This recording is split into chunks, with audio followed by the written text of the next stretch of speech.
Hello বন্ধুরা, আমার নতুন ভিডিও আবার প্রত্যেককে স্বাগত। আমার যে পরপর দুটো পর্ব আগে দিয়েছি, টেট, প্রাথমিক টেট এবং ইন্টারভিউ পর্ব।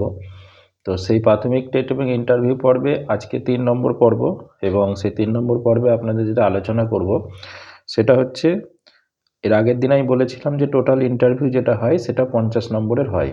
তো 50 নম্বরের যে ক্যালকুলেশনটা মাধ্যমিক, উচ্চ মাধ্যমিক, ডিএলএড কেমন হয়, সেটা কত মার্কস হয় সেটা জানিয়েছিলাম। আজকে সেটা ক্যালকুলেশন করে বলে দেব, বা কীভাবে আপনি ক্যালকুলেশন করবেন আপনার পার্সেন্টেজ অনুসারে, সেইটা আজকে ভেঙে বলে দেবো। আজকে যেটা বলবো, মাধ্যমিকে যেটা 5 আছে, উচ্চ মাধ্যমিকে 10, ডিএলএডে 15 এবং টেটে যে 150-এর পরীক্ষা হয় সেইটার পুরোপুরি ক্যালকুলেশন আপনাদের আজকে এই পর্বের মধ্যে বলে দেব। তো যাদের আগ্রহ আছে, নতুন যারা আছেন, যারা জানেন না, তারা ভিডিওটা দেখতে পারেন। ভিডিও শুরু করার আগে প্রত্যেককে একটা রিকোয়েস্ট, যারা নতুন আছেন চ্যানেলটা সাবস্ক্রাইব করে রাখবেন, বেল আইকনটা অন করে রাখবেন, আর বন্ধুদের মধ্যে একটু শেয়ার করে দেবেন। আর ভিডিওটা ভালো লাগে একটা লাইক, একটা কমেন্ট করে যাবেন। ওকে, চলুন ভিডিওটা শুরু করা যাক। তো তৃতীয় পর্বে যেটা বললাম যে মাধ্যমিকে এই টোটাল আমাদের যে ইন্টারভিউ হয় প্রাইমারি টেটে, সেই ইন্টারভিউয়ের 50 নম্বরের ওপর আমাদের টোটাল ক্যালকুলেশন হয় এবং তার বেসিসে মেরিট তৈরি হয়। আগের দিনও এটা বলেছিলাম, আজকে আবার রিপিট করলাম। তো সেক্ষেত্রে কোন পার্সেন্টেজে কত কি পাওয়া যায় সেটা আমি আপনাদের আজকে ব্যাখ্যা করব। মাধ্যমিকে আপনার টোটাল যদি 100% নাম্বার পেয়ে থাকেন তাহলে আপনি 5 নম্বর পাবেন এই মেরিটের জন্যে। তার মানে যদি 60% পেয়ে থাকেন তাহলে 3 নম্বর পাবেন, আর সহজভাবে বলতে গেলে 20%-এর ওপর 1 নম্বর করে পাবেন। এবার আপনার যত পার্সেন্টেজ আছে সেই অনুসারে আপনি ক্যালকুলেশন করে নেবেন। বর্তমানে 2017-18 সালের পর থেকে যারা মাধ্যমিক দেয় তাদের সিম্পল হিসেব, টোটাল যে 700 নম্বরের পরীক্ষা হয় এবং 700-র মধ্যে যে যত পাচ্ছে, তো সেটা দিয়ে ভাগ করে নিলেই কত পার্সেন্টেজ আসছে বোঝা যাচ্ছে। সেই পার্সেন্টেজ অনুযায়ী এই নাম্বারটা পাওয়া যায়। আর আগে যাদের ছিল, যাদের অ্যাডিশনাল ছিল, মানে হাতের কাজ, কর্মক্ষেত্র বা শারীরিক শিক্ষা বা কর্মশিক্ষার মধ্যে যে নাম্বারটা থাকতো, সেই নাম্বারের থেকে আবার 34 নাম্বার বাদ যেত। ঠিক আছে, বাদ দিয়ে যেটা হবে সেইটাকে টোটালের উপর ধরতে হতো, দিয়ে সেটা ক্যালকুলেশন করতে হবে। এটা মাথায় রাখবেন, যাদের আগের ছিল তাদের কিন্তু সম্পূর্ণ ওই নাম্বারটা দিয়ে ডিভাইডেড করলে হবে না। তো সেটা মাথায় রেখে আপনাদের ক্যালকুলেশনটা করতে হবে।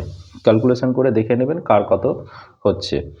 2 নম্বর যেটা আসছে উচ্চ মাধ্যমিক, আমি বলেছিলাম যে এটা 10 নম্বর থাকে। তো বর্তমান হিসেব অনুসারে বেস্ট অফ 5, মানে সব থেকে বেশি যে 5টা নাম্বার পাবেন তার গড় করতে হয়। আগে অনেকে এটা বলতো, বা আগে এরকম হিসেব হতো, বাংলা ইংরাজি প্লাস বেস্ট অফ 3। তো এখন সেই কনসেপ্টটা চেঞ্জ হয়েছে।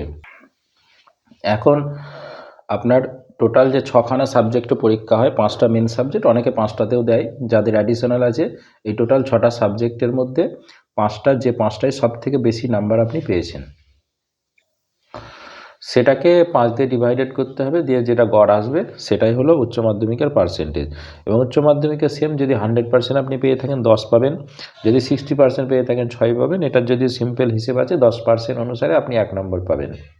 আপনি যদি 70% পান তাহলে 7 পাবেন, যদি 67% পান 6.7 পাবেন। এটাই হচ্ছে সিম্পল হিসেব। 3 নম্বর যেটা আছে ডিএলএডে টোটাল 100%, এটাই নম্বর আছে 15 নম্বর। যদি 100% নাম্বার পান এটা হচ্ছে 15 পাবেন। ডিএলএডের সহজ হিসেব দেখবেন, টোটাল দুটো সেমিস্টার মিলিয়ে যে টোটাল হচ্ছে সেটাকে আপনি সংখ্যা দিয়ে যদি ডিভাইডেড করেন, কতগুলো পেপারে পরীক্ষা দিয়েছেন, তাহলে আপনার সিম্পল পার্সেন্টেজ চলে আসবে। অনেক সময় পার্সেন্টেজ করেও দেওয়া থাকে, সেটা আপনাদের একটু দেখে নিতে হবে। তো এখানে যদি আপনি 60% পান তাহলে আপনি 9 নম্বর পাবেন। সহজ হিসাব, 6.7% = 1, তার মানে 6.7% অনুযায়ী আপনি 1 নম্বর পাবেন। আপনি যেটা পাচ্ছেন সেটাকে 6.7 দিয়ে যোগ করে গুণ করে নেবেন। তো এই রেশিও অনুসারে আপনি আপনার পার্সেন্টেজটা দেখে নিতে পারেন। ঠিক আছে, যে আপনার কত হচ্ছে সেটা অনুসারে আপনারা ক্যালকুলেশন করে দেখে নেবেন। এটা সিম্পল হিসেব। 4 নম্বর যেটা বলেছিলাম সেটা হচ্ছে টেট ওয়েটেজ। টেটের ক্ষেত্রে আপনারা জানেন, আমি আগের ভিডিওতেও জানিয়েছি, আবার বলছি, টেটে 150-এর মধ্যে SC ST OBC তাদের হচ্ছে 55% পেতে হয়, আর যাদের জেনারেল তাদের হচ্ছে 60% পেতে হয়। তো 60% মানে হচ্ছে আপনার 90 পেতে হয়, আর 55% মানে হচ্ছে আপনার 82.5 বা 83 পেতে হয়। তো এটা নিয়ে একটা কেস কাবারি হয়েছে, সেটা আমি আগে একটা ভিডিওয় বলেছিলাম। সে অর্ডার দিয়েছে, সেখানে 82 পেলেও সে পাস করবে, সেটা নিয়ে আবার এগেনস্টে কেস হয়েছে, এরকম অনেক কিছু হয়েছে। সেটা বাদ দেন, আপনারা 83টা ধরে চলুন। 83 পেলে আপনি মিনিমাম 55% পেলে টেটে আপনি কোয়ালিফাই করতে পারবেন।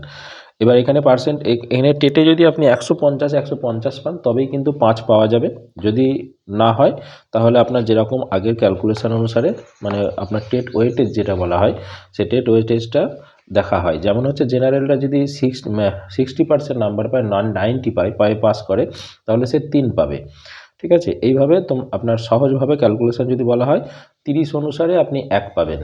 আর যদি 30% নাম্বার পেয়ে থাকেন তাহলে 1 নম্বর পাবেন। 60% পেলে 60 পেলে 2, পার্সেন্টেজ নয়, 30 নম্বর পেলে 1, 60 পেলে 2 এবং 120 পেলে 90 পেলে 3 পাবেন, 120 পেলে 4 পাবেন। এইভাবে ক্যালকুলেশন করতে হবে। এবার ওটা যদি কারো 87 হয়, 97 হয়, সেটা ওই অনুসারে রেশিও অনুসারে আপনাকে ক্যালকুলেশন করে নিতে হবে। ঠিক আছে, তো এই ছিল মোটামুটি প্রাথমিক যে ইন্টারভিউ হয় বা মেরিট লিস্ট তৈরি হয় তার প্রধান 4টে। এছাড়াও একটা এক্সট্রা আছে, সেটা এক্সট্রা কারিকুলাম, ওটা একটু সময় লাগবে, সেই জন্য আমি ওটা নেক্সট ভিডিওতে আপনাদের জানিয়ে দেবো। এবং নেক্সট ভিডিওতে যেটা এক্সট্রা কারিকুলাম জানাবো, প্লাস হচ্ছে প্যারা টিচারদের ব্যাপারটাকে জানাবো, এক্সট্রা কারিকুলামের মধ্যে কী কী আছে, কে পেতে পারে, ভাইভাটাকে বলবো, আর প্যারা টিচারদের বলবো কত বছর কি এক্সপিরিয়েন্স হলে কে কত নম্বর পেয়ে থাকে। ওকে, তো এটুকুই এই পর্বে। পরের পর্বের জন্য অপেক্ষা করুন, পরের পর্ব খুব শিগগিরই আসছে। এবং আপনারা পর্বগুলো যদি প্রথম থেকে দেখতে থাকেন, বিশেষ করে যারা আমার ছাত্রছাত্রী আছো বা আগামী দিনে পরীক্ষা দেবে ভাবছো, তো তাদের যদি পরপর পর্বগুলো দেখে নাও, তাহলে তোমাদের কিন্তু পুরো ধারণা চলে আসবে। টেট দিতে গেলে বা টেটে কী কী বিষয় থাকে, কিভাবে দিতে হয়, সেমভাবে ইন্টারভিউ কিভাবে দিতে হয়, কিভাবে করতে হয়, সবটাই এখানে আমি আলোচনা করছি। এবং হয়তো অনেক সহজ বিষয় আলোচনা করছি। অনেকে হয়তো ভাবছে এগুলো সহজ, এগুলো সবই জানি। তার মূল কারণ হচ্ছে আমি যারা একদমই না জানে তাদের জন্য ভিডিওটা মেনলি বানাচ্ছি। তো যারা জানে তারা তো এগুলো নর্মালি বিষয়, এগুলো দেখার তাদের প্রয়োজনও নেই। কিন্তু যারা জানে না একদম, প্রাথমিকের বিদ্যালয়ে শিক্ষক হবার জন্য আসছে, আমার ছোট ছোট যে ছাত্রছাত্রীরা আছে, তাদের উদ্দেশ্যে কিন্তু আমি একদম গ্রাউন্ড লেভেল থেকে কথাগুলো বলছি। এবং পরবর্তী স্টেজে আমি কিন্তু এগুলোর আরও গভীরে পৌঁছাবো। আপাতত প্রথমে আমি অ আ ক খ শেখাচ্ছি, এবং পর্বগুলো আপনারা পরপর যদি দেখতে থাকেন, যারা ধরুন অনেকবার ইন্টারভিউ দিয়েছেন, অনেকবার টেট দিয়েছেন, তাদের অনেক এক্সপিরিয়েন্স কিছুটা হলেও আছে, তো তাদের জন্য আমি ভিডিও আসবে পরপর। এবং কিভাবে দিলে টেট সহজে পাস করা যায়, কিভাবে ইন্টারভিউ দিলে ফুল মার্কস পাওয়া যায়, এই রিলেটেড বিষয়গুলো নিয়ে আমার পরপর এই পর্বগুলোতে আসতে থাকবে। আপনারা আমার সাথে থাকুন। যারা নতুন ভিডিওটা দেখছেন তারা চ্যানেলটা সাবস্ক্রাইব করে রাখুন, বেল আইকনটা অন করে রাখুন। এবং আমি এগুলো বোর্ডে লিখে, লিখিত আকারে এবং কিছু কিছু তথ্য বোর্ডের মাধ্যমে আপনাদের দিয়ে দেবো, যেগুলো আপনাদের টেটের ক্ষেত্রে, পাস করার ক্ষেত্রে বা ইন্টারভিউয়ের ক্ষেত্রে খুবই উপকারে লাগবে। ওকে, ধন্যবাদ।